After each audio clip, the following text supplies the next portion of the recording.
une émission proposée par Lanzari Book en partenariat avec Styx Radio.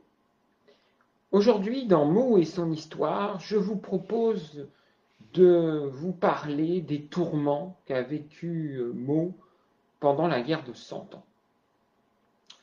Tout d'abord, j'ai omis de vous parler au XIVe siècle de la Grande Peste, qui a ravagé la ville de Meaux entre 1348 et 1349. Un tiers de la population meldoise a disparu alors, ce qui a été véritablement catastrophique. Meaux n'était donc plus la grande ville florissante des siècles précédents, notamment du temps des comtes de Champagne ou de l'époque gallo-romaine, où elle était plus grande que la ville de Lutèce. Le XIVe siècle avait vu également la jacquerie frapper Meaux en 1358. Et Meaux, ma foi, s'était retrouvé en porte-à-faux vis-à-vis du roi de France et mis au ban du royaume de France. C'était une ville qui était considérée comme une ville ennemie, vu qu'elle avait trahi le roi de France, et Charles V ne lui a jamais pardonné. Sous Charles VI, les choses ont continué à être ainsi. Puis, en 1415, intervient la défaite d'Azincourt, qui entraîne une véritable calamité pour le royaume de France, puisque les troupes du roi d'Angleterre Henri V ravagent le royaume. Le dauphin Charles, le futur Charles VII, commet l'erreur de vouloir venger la mort de son mentor, Louis d'Orléans, qu'il avait presque élevé comme un père, vu que son père était défaillant. On le surnommait Charles VI le Fou, ce n'était pas pour rien. Le dauphin Charles était convaincu que le duc de Bourgogne, Jean Ier, dit Jean sans peur, avait fait assassiner Louis d'Orléans, son oncle.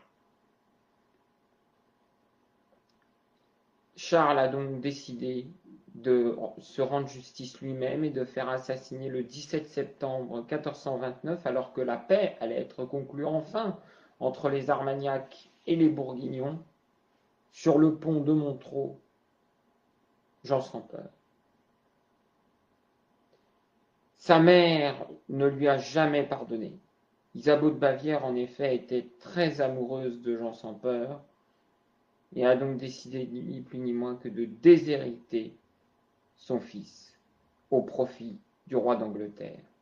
Ainsi, le traité de Troyes, qui est signé en 1420, entraîne un grand malheur pour le royaume de France, puisque Henri V devient l'héritier légitime du trône, et c'est Isabeau de Bavière qui signe, et qui fait signer son mari défaillant, Charles VI. Il est donc prévu qu'à la mort de Charles VI, vous vous rendez compte, le roi de France, ça serait le roi d'Angleterre, Henri V de Lancastre. Même pas un Français, même pas un Plantagenet, mais un Lancastre.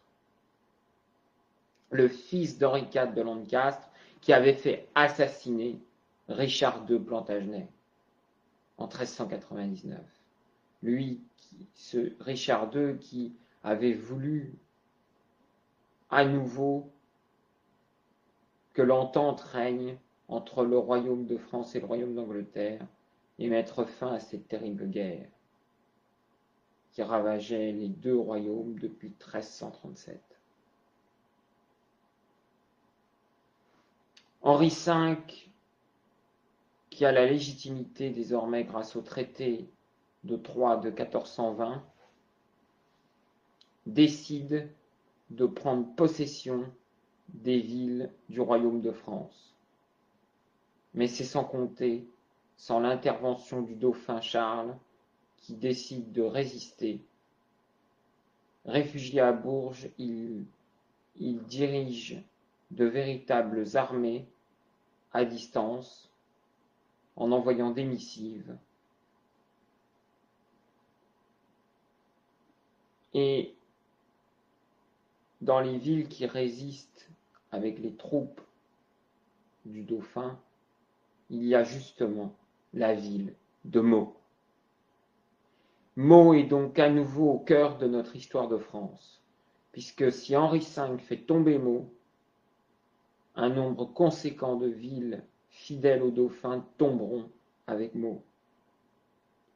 Le siège dure 7 mois, d'octobre 1420 jusqu'au printemps 1421.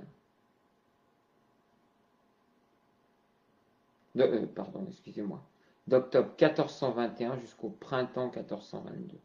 Et Meaux finit par se rendre. Henri V décide de faire occuper Meaux par son commandement, et l'occupation anglaise durera 17 années, de 1422 à 1439. Vous imaginez la cathédrale qui n'est pas encore achevée, les églises qui donnent des messes pour l'Angleterre, une ville complètement sous le contrôle de l'ennemi, Meaux, qui avait déjà trahi le roi de France, se retrouve entaché d'avoir été occupé par les Anglais. Heureusement pour Meaux, elle est délivrée en 1439 par le connétable de France, le duc de Richmond, et Jean Bureau, le grand maître d'artillerie de Charles VII, d'où la rue Jean Bureau à Meaux. Jean Bureau sera le vainqueur de la bataille de Castillon en 1453, qui mettra fin à cette guerre de 100 ans. Après la guerre de 100 ans, Meaux retrouve les bonnes grâces du royaume de France, du roi de France, puisque Charles VII renouvelle à nouveau, et ça n'était pas arrivé depuis Philippe VI de Valois, le privilège royal pour la poursuite de la construction de la cathédrale Saint-Étienne. Ainsi, la dernière grande campagne de construction peut commencer en 1456, elle ne s'achèvera qu'en 1540 sous François Ier.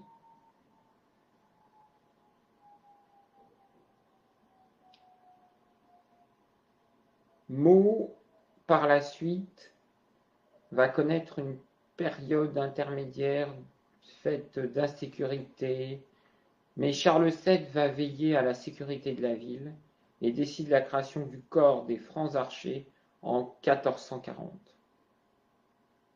Meaux est donc protégée peu après avoir été délivrée par l'Angleterre, et elle a à nouveau retrouvé les bonnes grâces du roi de France. Désormais, Meaux est sous la direction d'un bailli nommé par le roi. Elle ne retrouve pas une municipalité, elle ne retrouve pas une commune. Il faudra attendre le XVIIIe siècle pour cela. 1791, la Révolution française, mais pas avant. Meaux est désormais sous le seul contrôle de l'autorité royale.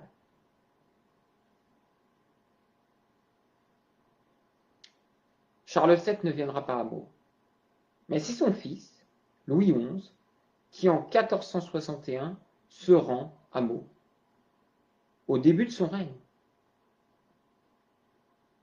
Incroyable, non? Le roi Louis XI, qui a sauvé le royaume de France d'une nouvelle guerre avec l'Angleterre par une alliance entre le duché de Bourgogne qui se voulait devenir à nouveau un royaume de Bourgogne comme du temps d'Arnulf au Xe siècle,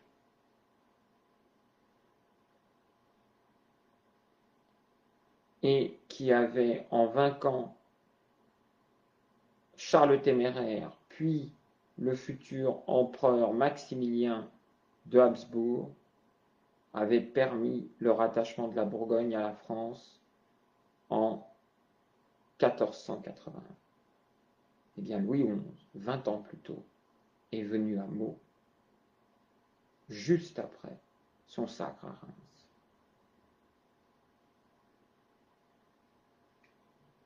Ainsi s'achèvent les temps médiévaux pour la ville de Meaux. Je vous remercie de votre attention et je vous rappelle que mon émission sera disponible très bientôt sur YouTube. Vous pouvez retrouver mon émission sur la chaîne YouTube Meaux, un autre regard sur l'histoire.